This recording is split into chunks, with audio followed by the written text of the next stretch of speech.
पिछले एपिसोड में जब सभी को पता चला था कि सिंगुन तो असल में वुल्फ स्ट्राइक आर्मी का ग्रेट जनरल है, तब इस बात से वे सभी पूरी तरह से हैरान हो गए थे। इसके बाद सिंगुन इनको अपने बैज के बारे में बताते हुए कहता है कि इसे अर्न करने के लिए हमारे वुल्फ स्ट्राइक आर्मी ने डीमन आर्मी के साथ में बहुत ही शानदार तरीके से फाइट किया, जिसके दौरान हमें बहुत सारे प्रॉब्लम का सामना करना पड़ा, लेकिन अब तो ऐसा लगता है कि यह सब कुछ खत्म हो गया। तभी इसकी ऐसी बात सुनते ही सीमा उससे कहने लगता है कि नहीं नहीं, हमसे गलती हो गई और इसीलिए हम इस मिलिट्री ऑर्डर को वापस लेते हैं। लेकिन अब इसकी ऐसी बात सुनते ही सिंगुन इसके ऊपर काफी गुस्सा हो जाता है और फिर उससे कहता है कि मिलिट्री ऑर्डर का स्टेटस बहुत ही हाई होता है, इसीलिए इस बात से कोई फर्क नहीं पड़ता कि वह वुल्फ स्ट्राइक आर्मी है, क्योंकि यह किसी भी तरह से मिलिट्री डिपार्टमेंट से बड़ा नहीं है। अब इतनी बात कहने के बाद वो इनसे कहता है कि तुमने तो वुल्फ स्ट्राइक आर्मी को पहले से ही बर्बाद कर दिया है, लेकिन क्या अब इस तरह से तुम मिलिट्री डिपार्टमेंट के डिग्निटी को भी बर्बाद करना चाहते हो। जिसके बाद हम देखते हैं कि इसके बारे में सुनकर इनकी हालत काफी खराब हो जाती है और फिर सीमेन उससे कहता है कि हमें इसमें मिसअंडरस्टैंडिंग हो गई, क्योंकि हमें तो इसके बारे में बिल्कुल भी पता नहीं था कि तुमने मिलिट्री डिपार्टमेंट में इतना सब कुछ किया है। अब इस तरह से हम देखते हैं कि वे इसके सामने अपने गलती को मानने के लिए रेडी हो जाते हैं और फिर उससे कहते हैं कि यह मिलिट्री ऑर्डर तो असल में गलत है। लेकिन इसके बारे में सुनते ही सिंगुन उससे कहता है कि भले यह मिलिट्री ऑर्डर गलत है, लेकिन अगर मैंने भी इसे सच में गलत मान लिया और इसे मैंने यहाँ पर इम्प्लीमेंट नहीं किया, तो अब इस तरह से मैं तो बिल्कुल भी सोल्जर कहलाने लायक नहीं रहूंगा, क्योंकि मिलिट्री ऑर्डर को फॉलो करना एक सोल्जर की ड्यूटी है। वहीं दूसरी तरफ हम देखते हैं कि अब इसके ऐसे बातों से बाकी लोग भी इम्प्रेस होने लगे थे। जिसके बाद सिंगुन इनसे कहता है कि तुम तो इस बैच को मुझसे वापस लेना चाहते थे और इसीलिए अब तुम इसे क्यों नहीं ले रहे। लेकिन असल में अब इसके ऐसे बातों से उन सभी की हालत काफी खराब हो गई थी और इनमें से कोई भी इसके बैच को लेने की हिम्मत नहीं कर पाता। वहीं दूसरी तरफ हम देखते हैं कि अब यहाँ के बाकी लोग भी इसके बारे में बात करने लगे थे और कहने लगते हैं कि टोंगटियान बैटल तो केवल एक सिमुलेटेड बैटल है और इसीलिए अगर कोई बहुत ज्यादा पावरफुल आदमी है तो वो वहाँ पर अपने टाइम को वेस्ट क्यों करेगा। फिर वे बात करने लगते हैं कि इसने तो अपनी एक आर्मी बनाई और फिर डीमन आर्मी का सामना करने के लिए फ्रंट लाइन में भी चला गया। तब इसके बारे में सुनकर एक लेडी कहने लगती है कि हम तो सच में बहुत बड़े मूर्ख हैं, क्योंकि अभी भी हम टोंगटियान बैटल में पार्टिसिपेट ना करने के लिए सिंगुन को मॉक कर रहे हैं, जबकि इसने तो इंसानों को बचाने के लिए डीमन आर्मी के साथ में फाइट किया है। तभी इस पर लियू शियान भी इनसे कहने लगती है कि तुम सभी अंधे हो गए हो, जिसके वजह से तुम सभी को तो सिंगुन का असली चेहरा दिखाई ही नहीं दिया, जबकि असल में वह तो एक ग्रेट हीरो है। तभी गुमैन भी कहने लगता है कि मेरे बॉस तो सच में ओपन माइंड वाले और जेनरस हैं और इसीलिए उनको तुम सभी के बातों से कोई भी मतलब नहीं है। जिसके बाद हम देखते हैं कि इसके बारे में सुनकर एक लड़का काफी गुस्सा होने लगा था, लेकिन इस पर दूसरा लड़का उसे शांत कराते हुए कहता है कि यह तो हमारी ही गलती है। वहीं सिंगुन उन पांचों से कहने लगता है कि अब तुम वहाँ पर खड़ा होकर क्या कर रहे हो, क्योंकि मैं चाहता हूँ कि अब तुम इस बैच को मेरे पास में आकर ले जाओ और फिर इसे ले जाकर तुम मिलिट्री डिपार्टमेंट में दे दो।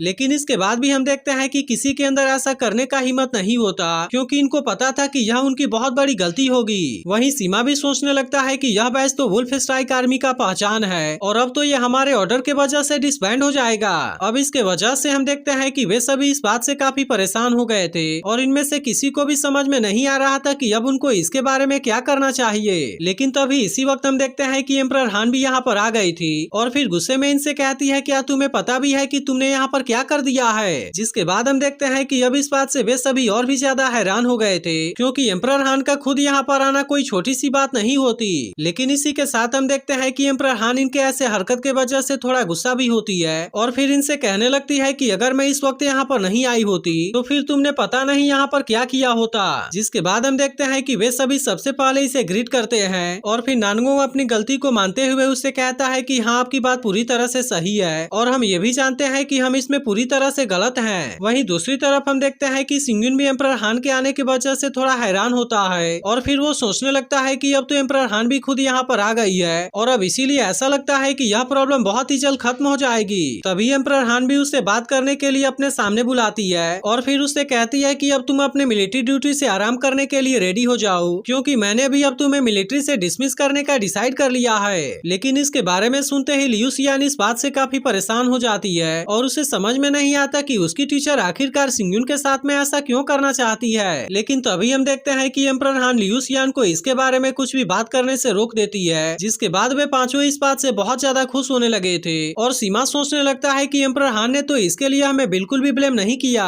लेकिन तभी इसी बीच हम देखते हैं कि एम्परर हान यहाँ पर कोई अनाउंसमेंट करने की बात करती है और फिर इनसे बताती है कि उसने जियूसिया सिटी में एक मिलिट्री एकेडमी को बनाने का डिसाइड किया है, जिसका नाम Sky Wolf Shooter Military Academy होगा और इस मिलिट्री एकेडमी का डीकन सिंगयुन को बनाया जाएगा। इसी के साथ वो अनाउंस करती है कि इसका मिलिट्री रैंक मार्शल होगा। जिसके बाद हम देखते हैं कि इसके बारे में सुनते ही सभी लोग इस बात से पूरी तरह हैरान हो गए थे और इनको यकीन नहीं होता कि एम्परर हान सच में कुछ ऐसा करने वाली है। तभी एम्परर हान ये भी कहती है कि वुल्फ स्ट्राइक आर्मी को मिलिट्री एकेडमी के इंस्ट्रक्टर ब्रिगेड में ट्रांसफर कर दिया गया है। जिसके बारे में सुनकर वे सभी बात करने लगते हैं कि मिलिट्री एकेडमी का स्टेटस तो बहुत ही हाई है और इसके वजह से या तो जियूसिया एकेडमी के हाईएस्ट लीडर के बराबर होगा। अब इस तरह से वे समझ जाते हैं कि सिंगयुन का पोजीशन तो एम्परर हान के बराबर हो जाएगा। वहीं दूसरी तरफ हम देखते हैं कि इसके बारे में सुनकर लियू सियान भी इस बात से काफी खुश हो गई होती है और फिर गुमैन भी सिंगयुन को उसके प्रमोशन के लिए कांग्रेचुलेट करता है। लेकिन इसके बाद भी हम देखते हैं कि सिंगयुन को इस पोजीशन के बारे में कोई भी चिंता नहीं होती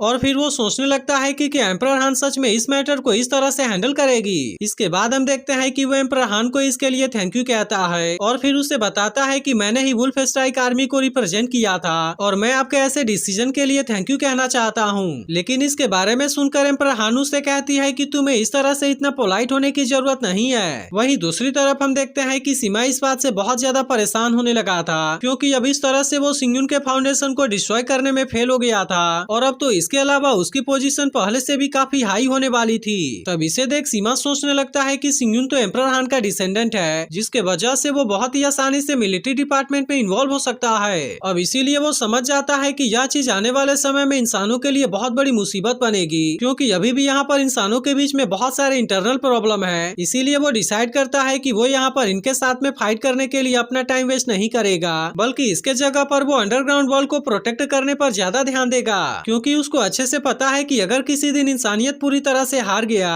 तब इस तरह से इससे बचने के लिए केवल अंडरग्राउंड वर्ल्ड ही काम आएगा। तभी इसे देख लियू सियान उससे पूछती है कि तुम क्या सोचने लगे, जिस पर गुमैन कहता है कि बॉस जरूर ही मिलिट्री एकेडमी को डेवलप करने के बारे में सोच रहे होंगे। लेकिन तभी सिंगयुन एम्परर हान से कहता है कि मैं ऐसा नहीं कर पाऊंगा और इसीलिए मैं इसे रिजाइन करना चाहता हूँ। जिसके बाद हम देखते हैं कि इसके बारे में सुनकर सभी इस बात से पूरी तरह हैरान हो गए थे और वे कहने लगते हैं कि क्या सिंगयुन सच में पागल हो गया है। तभी सिंगयुन एम्परर हान से कहता है लेकिन अभी भी आपको इसके बारे में ज्यादा चिंता करने की जरूरत नहीं है क्योंकि अगर मिलिट्री एकेडमी के डीन वाले पोजीशन के बारे में बात है तो मैं अब इसकी सारी जिम्मेदारी लियू सियान को देना चाहता हूँ। लेकिन अब इसके बारे में सुनकर लियू सियान भी इस बात से पूरी तरह हैरान हो गई होती है और उसे भी समझ में नहीं आ रहा होता कि आखिरकार सिंगयुन ऐसा क्यों करना चाहता है। तभी एम्परर हान सिंगयुन से कहती है कि क्या तुम्हें इसके वैल्यू के बारे में कुछ पता है जिसे कि तुम अभी लियू सियान को हैंड ओवर करना चाहते हो। तब यह सुनकर लियू सियान भी सिंगयुन से कहने लगती है कि हाँ, एम्परर हान की बात पूरी तरह से सही है क्योंकि मुझे भी लगता है कि यह रिस्पॉन्सिबिलिटी काफी बड़ी है और शायद मैं इसे सही तरीके से हैंडल नहीं कर पाऊंगी। लेकिन इस पर सिंगयुन उससे कहता है कि तुम्हें इसके बारे में इतना परेशान होने की जरूरत नहीं है क्योंकि मेरे पास में जो भी है वो सब तुम्हारा ही है और इसीलिए मैं चाहता हूँ कि तुम इसे शांति से एक्सेप्ट कर लो।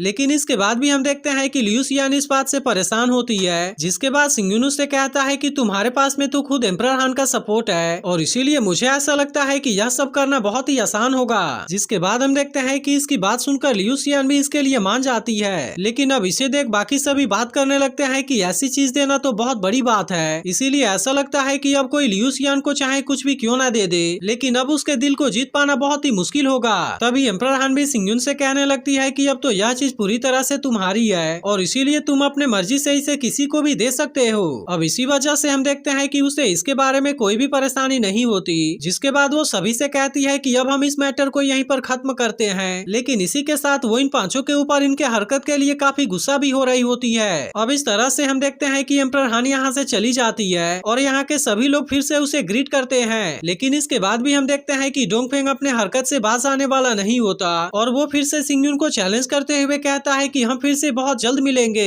लेकिन वहीं दूसरी तरफ हम देखते हैं कि सिंगयुन को भी इसके बारे में कोई चिंता नहीं होती और इसीलिए वो उसे कहता है कि मैं तो इसके लिए हमेशा ही रेडी हूँ। जिसके बाद एपिसोड यहीं पर एंड हो जाता है। तो अगर एक्सप्लेनेशन अच्छी लगी हो तो इस वीडियो पर एक लाइक और एक कमेंट जरूर कर देना और अगर आपने इसके पिछले एपिसोड को मिस कर दिया हो तो लेफ्ट वाली वीडियो जरूर देख लेना।